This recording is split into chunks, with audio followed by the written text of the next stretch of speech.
Peristiwa Gerakan 30 September 1965 atau G30S adalah salah satu titik paling gelap dalam sejarah Indonesia. 7 jenderal TNI Angkatan Darat diculik dan dibunuh, kemudian jasad mereka dibuang ke lubang buaya. Tragedi ini mengguncang bangsa dan menjadi awal dari perubahan besar dalam peta politik nasional. Namun satu pertanyaan yang masih diperdebatkan hingga hari ini, mengapa Presiden Soekarno dituduh terlibat, bahkan dianggap sebagai dalang G30S? Mari kita lihat alasan di balik tuduhan tersebut.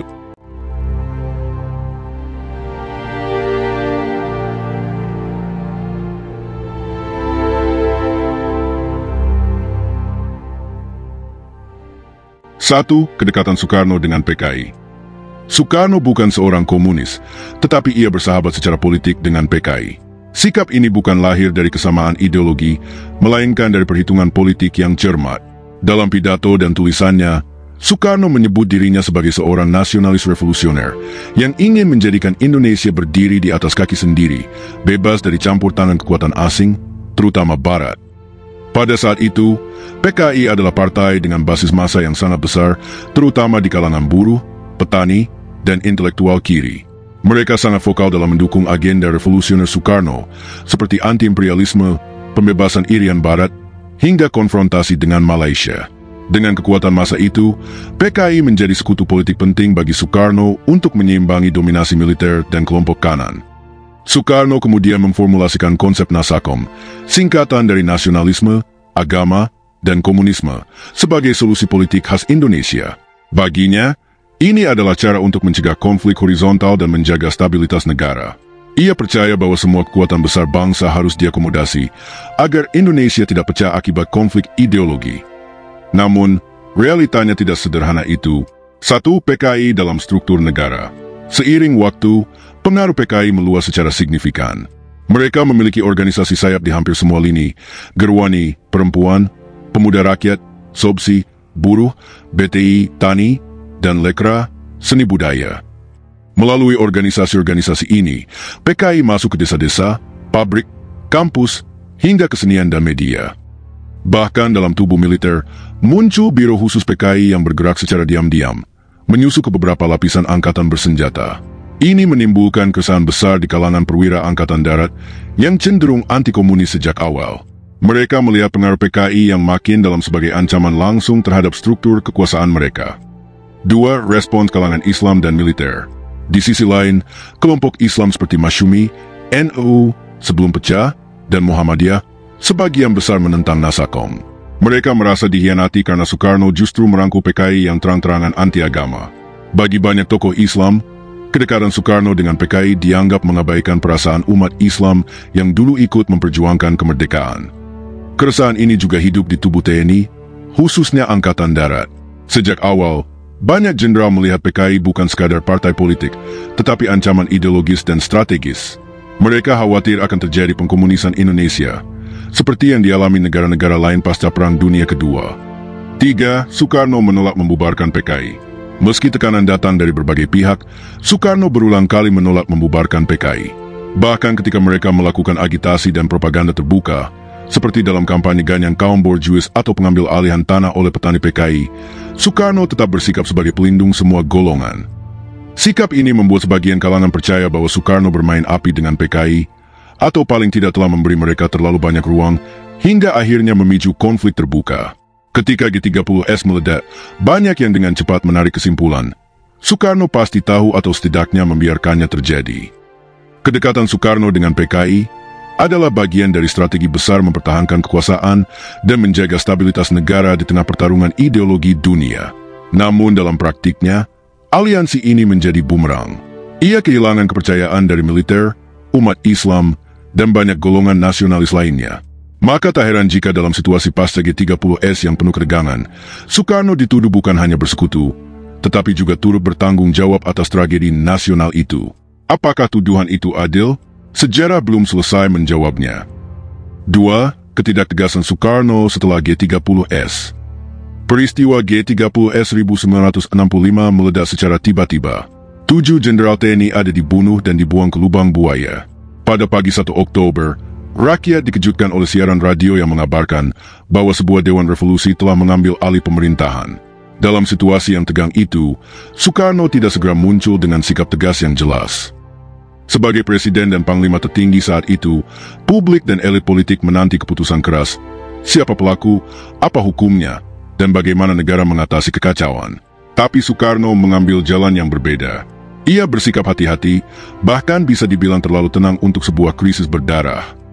1. Pidato 1 Oktober, menghindari kepanikan, mengundang kecurigaan. Dalam pidatonya tanggal 1 Oktober sore di Halim Perdana Kusuma, yang waktu itu menjadi markas pasukan G30S, Soekarno tidak menyebut kata PKI sama sekali.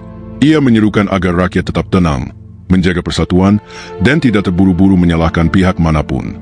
Ia bahkan menyinggung bahwa ada yang main belakang tanpa menunjuk siapa.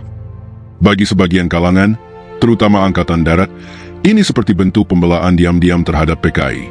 Sementara para jenderal mereka sudah jadi korban, Presiden justru seolah ragu mengambil tindakan. Sikap ini membuat Soekarno mulai kehilangan kepercayaan dari militer, yang sebelumnya sudah lama tidak nyaman dengan kedekatannya dengan PKI. Bagi mereka, ketidaktegasan itu bukan hanya mencurigakan, tapi juga membuka peluang bagi PKI untuk mengatur narasi dan menghimpun kekuatan lagi. 2. Tidak membubarkan PKI, justru menahan balas dendam. Meski jelas-jelas ada unsur PKI dalam peristiwa G30S, baik dari keterlibatan beberapa tokohnya seperti Aidit maupun keterlibatan organisasi bawahannya, Soekarno tidak mengambil langkah untuk membubarkan PKI. Ia bahkan berkali-kali menyerukan agar rakyat dan tentara tidak melakukan pembersihan liar atau balas dendam. Soekarno tetap berpijak pada prinsip hukumnya. Semua pihak harus diselidiki lebih dulu, tidak bisa langsung dihakimi.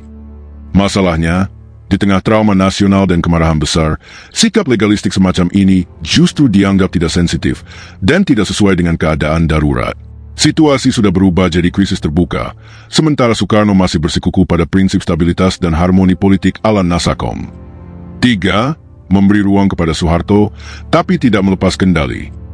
Setelah krisis mulai ditangani oleh Soeharto dan pasukan Repkat pada 3 Oktober, Soekarno menunjuk Soeharto sebagai Panglima Operasi Pemulihan Keamanan dan Ketertiban, Pangkop Kamtib.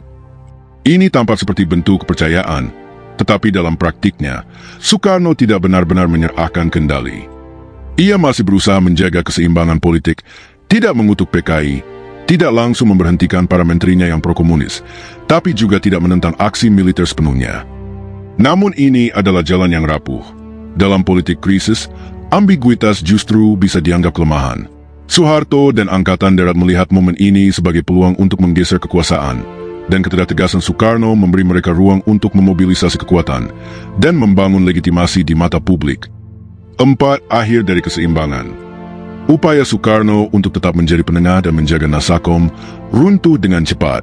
Dalam hitungan minggu, Angkatan Darat mulai mengambil alih narasi publik, memojokkan PKI, dan secara bertahap mengikis kekuasaan politik Soekarno. Demonstrasi mahasiswa, tekanan media, dan gelombang pembantaian terhadap simpatisan PKI makin meluas. Namun Soekarno tetap menolak menyatakan PKI sebagai pelaku tunggal. Sikap ini bisa jadi karena keyakinan personal atau strategi politik terakhir untuk bertahan, akhirnya justru mengisolasi Soekarno. Ia dianggap tidak lagi mampu memimpin di tengah krisis. Ketegangan ini mencapai puncaknya ketika Supersemar ditandatangani pada Maret 1966 dan kekuasaan Soekarno secara de facto mulai digantikan oleh Soeharto. Sikap Soekarno pasca G30S mungkin lahir dari niat menahan krisis, menjaga keutuhan bangsa, dan menghindari perang saudara. Tapi dalam dunia politik yang sudah berubah cepat dan brutal, ketidaktegasan bisa lebih berbahaya daripada keputusan yang salah. Ketika rakyat dan militer haus kejelasan dan tindakan tegas, Soekarno justru menempuh jalan kompromi. Dan dalam badai politik sebesar G30S, kompromi dianggap sebagai kelemahan. 3. Propaganda dan kepentingan politik. Pasca peristiwa G30S, bukan hanya medan politik yang berubah, tetapi juga medan narasi. Setelah Soeharto mengambil alih kendali keamanan melalui mandat Soekarno sebagai Pangkop Kamtib, langkah berikutnya bukan hanya mengeliminasi ancaman fisik dari PKI, tapi juga membangun legitimasi melalui penguasaan wacana. Inilah awal dari operasi propaganda besar-besaran yang dijalankan oleh Angkatan Darat, khususnya oleh tim di bawah kendali Pusat Penerangan, Puspen ABRI. Tujuan utamanya adalah 1. Menciptakan narasi tunggal bahwa G30S adalah upaya kudeta oleh PKI, dan bahwa Soekarno ikut terseret dalam jaringan kekelaman itu, setidaknya melalui pembiaran. 1. Narasi yang dibentuk, G30S sama dengan PKI sama dengan Soekarno. Salah satu strategi utama adalah membingkai G30S sebagai kejahatan besar terhadap negara yang dirancang PKI dari awal. Melalui film dokumenter, berita koran, siaran radio RRI, hingga khutbah Jumat yang diarahkan, militer menggiring opini publik bahwa PKI adalah dalam mutlak dan bahwa Soekarno, dengan semua rekam jejak kekatannya dengan PKI, pantas dicurigai sebagai pelindung atau bahkan inspirator dari tragedi itu. Narasi ini disebarluaskan melalui berbagai media, termasuk film pengkhianatan G30S PKI yang diwajibkan ditonton di sekolah-sekolah dan instansi pemerintahan setiap tahun. Film ini menggambarkan tokoh-tokoh PKI secara sadis dan manipulatif, serta mengaburkan peran Soekarno. Buku-buku pelajaran sejarah yang disusun oleh Departemen Pendidikan dan Kebudayaan era Orde Baru secara konsisten menulis bahwa G30S adalah kudeta PKI dan Soekarno bersalah karena tidak segera bertindak. Media cetak dan siaran berita, terutama yang dikelola pemerintah seperti TVRI, Koran Angkatan Bersenjata, dan Berita Yuda, yang membentuk persepsi tunggal bahwa Soeharto adalah penyelamat dan Soekarno adalah pemimpin yang lemah dan bersalah karena bersekongkol dengan kaum komunis. 2. Delegitimasi Soekarno, strategi mengamankan kekuasaan. Melemahkan Soekarno secara simbolik dan moral adalah bagian dari strategi politik jangka panjang. Soeharto tidak serta-merta menggulingkan Soekarno melalui kudeta formal. Ia memilih jalan legalistik, menguras kekuasaan Soekarno pelan-pelan melalui Super Semar, pembentukan Kabinet Ampera, dan sidang MPRS yang akhirnya mencabut mandat Soekarno sebagai presiden pada tahun 1967. Tapi untuk meyakinkan rakyat, Soeharto butuh justifikasi moral. Disinilah propaganda memainkan perannya, mencitrakan Soekarno sebagai pemimpin yang lemah, pro-PKI, dan tidak layak lagi memimpin negara. Sejarah Soekarno sebagai proklamator dan pemimpin revolusi harus dikaburkan agar tidak mengganggu transisi kekuasaan. 3. Publik tidak punya pilihan narasi lain. Pada masa itu, kebebasan informasi sangat terbatas. Tidak ada media independen, tidak ada akses ke arsip alternatif, dan diskusi kritis dianggap subversif. Bahkan menyebut Soekarno secara positif bisa dianggap simpati terhadap komunis. Rakyat menerima versi militer sebagai satu-satunya versi kebenaran. Dan karena versi itu disebar terus-menerus melalui pendidikan, ritual nasional, dan budaya populer, narasi G30S versi Orde Baru menjadi kebenaran yang tertanam kuat selama puluhan tahun. Generasi yang tumbuh di era Orde Baru bahkan belajar lebih dahulu bahwa PKI adalah jahat sebelum mereka tahu siapa itu Soekarno. Dalam konteks ini, propaganda tidak hanya menggantikan kebenaran, ia menciptakan kenyataan baru. Propaganda pasca G30S bukan sekadar alat untuk menyudutkan PKI, tetapi juga mekanisme sistematis untuk menghapus pengaruh Soekarno dari panggung sejarah. Dengan cara ini, Soeharto bisa naik sebagai penyelamat bangsa, tanpa perlu membuktikan legitimasi revolusioner seperti pendahulunya. Dan inilah sebab kenapa Soekarno, meski tidak pernah diadili secara resmi atas G30S, diposisikan secara simbolik sebagai tersangka sejarah. Tuduhan terhadapnya tidak selalu berdasarkan bukti, tapi berdasarkan kebutuhan politik untuk menjadikannya pihak yang gagal, dan Soeharto sebagai pihak yang berhasil. 4. Soekarno tidak segera membubarkan PKI. Pasca tragedi G30S, tekanan kepada Presiden Soekarno untuk membubarkan PKI datang dari segala penjuru, militer, kelompok Islam, mahasiswa, hingga berbagai organisasi massa. Partai Komunis Indonesia telah dikaitkan langsung dengan penculikan dan pembunuhan jenderal-jenderal TNI, dan opini publik sudah digiring untuk percaya bahwa PKI adalah otak utama pemberontakan. Namun, Soekarno menolak bertindak gegabah. Ia tetap memegang prinsip bahwa sebuah organisasi tidak bisa dibubarkan begitu saja tanpa proses hukum. Bahkan dalam berbagai kesempatan, ia menyatakan bahwa PKI adalah anak ideologis dari Nasakom yang ia bangun, dan bahwa membubarkannya tanpa proses berarti mengkhianati konsensus nasional yang ia perjuangkan selama bertahun-tahun. 1. Keadilan prosedural, prinsip atau penghalang. Soekarno menganggap bahwa tidak semua kader PKI terlibat dalam G30S. Menurut pandangannya, sebuah organisasi sebesar PKI dengan jutaan anggota dari petani, buruh, guru, hingga seniman tidak bisa serta-merta dituduh secara kolektif bersalah karena tindakan segelintir elit. Ia pernah berkata, "Kita belum tahu siapa yang sebenarnya berada di balik ini. Jangan main pukul rata." Di mata pendukungnya, sikap ini adalah wujud keadilan prosedural dan kenegarawanan. Ia tidak ingin mengulangi sejarah kelam seperti pembantaian Westerling atau kekerasan revolusi yang membabi buta. Soekarno percaya Hukum adalah benteng terakhir peradaban, dan negara tidak boleh terjebak dalam logika balas dendam. Namun di mata para lawan politiknya, terutama Angkatan Darat, ini justru dianggap sebagai bentuk keberpihakan terselubung. Ketika rakyat marah, tentara siap bertindak, dan darah sudah mengalir, Soekarno malah bicara soal legalitas. Sikap ini membuatnya tampak seperti pelindung PKI, atau minimal seorang yang terlalu ragu mengambil keputusan di tengah krisis nasional. 2. Keseimbangan politik yang semakin runtuh. Keengganan Soekarno membubarkan PKI juga bisa dibaca sebagai bagian dari strategi menjaga keseimbangan politik Nasakom yang ia rancang sejak lama.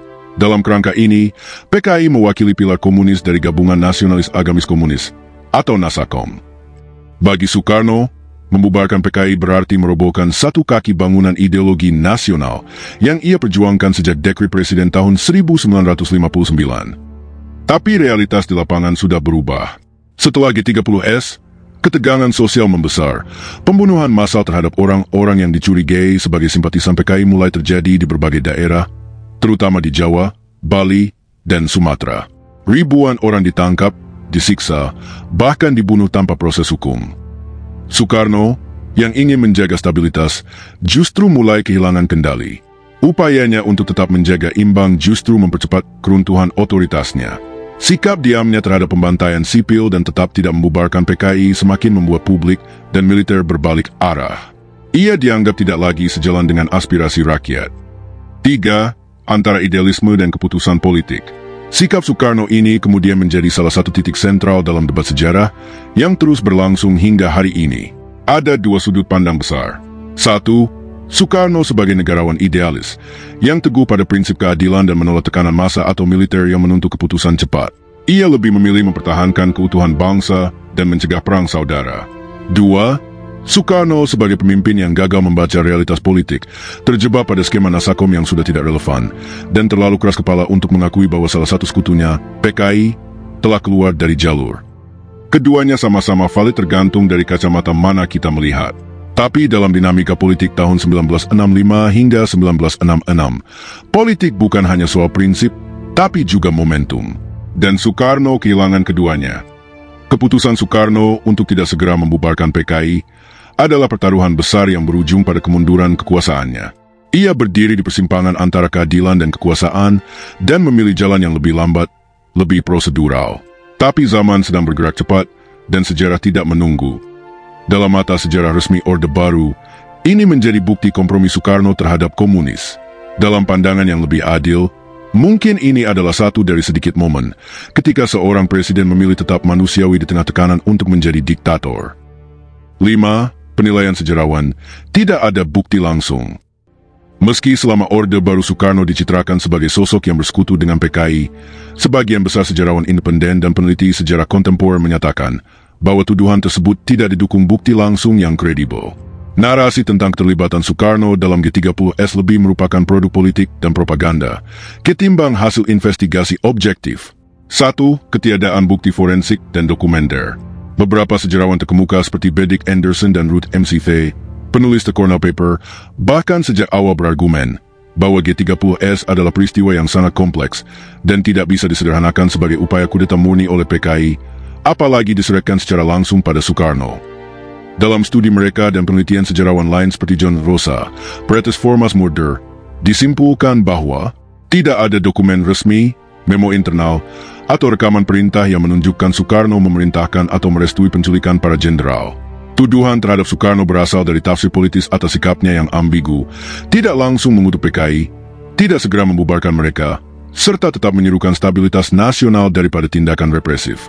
Justru banyak keputusan Soekarno setelah peristiwa G30S, seperti pengangkatan Soeharto untuk mengamankan ibu kota dan menenangkan situasi, menunjukkan ia mencoba memediasi dan meredam konflik, bukan memperparahnya. 2. Arsip CIA dan peran geopolitik. Dalam 2 dekade terakhir, banyak arsip rahasia pemerintah Amerika Serikat yang telah dideklasifikasi, termasuk dokumen-dokumen CIA dan laporan diplomatik dari Kedutaan Besar AS di Jakarta. Menariknya, tidak satupun dokumen tersebut membuktikan keterlibatan Soekarno secara langsung dalam G30S. Yang ditemukan justru, Amerika Serikat, sejak awal tahun 1960-an, sangat gelisah dengan kedekatan Soekarno dan PKI, serta posisinya yang non-blok dan condong ke blok timur. AS secara aktif mendukung kelompok-kelompok anti-komunis dalam militer Indonesia, baik dengan bantuan intelijen, pendanaan, maupun dukungan moral, dalam rangka membendung pengaruh komunis dan melemahkan posisi Soekarno. Dalam memo CIA tahun 1966, dinyatakan bahwa tidak ada bukti keterlibatan langsung Soekarno, namun pemerintah AS menyambut baik perubahan kekuasaan ke tangan militer sebagai peluang stabilisasi geopolitik di Asia Tenggara. Hal ini menunjukkan bahwa penggulingan Soekarno bukan didorong oleh fakta hukum, melainkan oleh kalkulasi politik internasional dan keinginan dalam negeri untuk mengakhiri era kepemimpinannya. 3. Sejarawan Indonesia, narasi alternatif yang sempat dibungkam. Sejumlah sejarawan Indonesia juga mulai angkat bicara sejak reformasi, ketika tekanan politik mereda dan arsip mulai terbuka. Tokoh seperti Asfi Warman Adam, LIPI, menekankan bahwa Soekarno memang dekat dengan PKI, tapi kedekatan itu bukan bukti kejahatan. Dalam politik, kedekatan adalah strategi. Tuduhan tanpa bukti hanya akan membuat sejarah jadi alat kekuasaan, bukan pelajaran. Asfi juga mengkritik penggunaan narasi tunggal dalam buku pelajaran dan media masa Orde Baru yang menghapus keragaman tafsir dan menyederhanakan sejarah menjadi hitam putih. 4. Antara tuduhan dan proses hukum yang tak pernah ada. Fakta penting lain yang sering diabaikan, Soekarno tidak pernah diadili secara resmi atas keterlibatannya dalam G30S. Tidak ada penyelidikan hukum terbuka, tidak ada dakwaan, dan tidak ada pengadilan militer yang mengungkap bukti. Ia disingkirkan melalui serangkaian keputusan politik, bukan melalui mekanisme hukum. Ini memperkuat kesimpulan para sejarawan bahwa penyebutan Soekarno adalah strategi politik, bukan hasil investigasi objektif. Ia disingkirkan karena dianggap sudah tidak relevan, tidak menguntungkan, dan terlalu berbahaya secara ideologis dalam konstelasi Perang Dingin. Tuduhan bahwa Soekarno adalah dalang G30S tidak pernah bisa dibuktikan secara faktual. Ia dikorbankan dalam permainan politik besar, baik di dalam negeri maupun internasional. Dalam catatan sejarah yang lebih jujur, Soekarno bukan pelaku, tapi korban dari pergeseran kekuasaan dan arus zaman yang bergerak melawannya. Seperti yang pernah ditulis John Rosa, Soekarno bukan pencetus kekerasan, tapi seorang pemimpin yang tersapu dalam kekacauan yang tidak ia kendalikan. Penutup, politik bukan hitam putih. Tuduhan terhadap Soekarno dalam kasus G30S adalah gambaran kompleksitas politik Indonesia di masa itu. Di tengah pertarungan ideologi, tekanan internasional, dan dinamika internal militer, Soekarno berada di posisi sulit dan penuh jebakan. Apakah ia naif, terlalu percaya pada PKI, atau memang menjadi korban rekayasa politik? Hingga kini, pertanyaan itu belum sepenuhnya terjawab. Tapi satu hal yang pasti, sejarah selalu memiliki lebih dari satu sisi.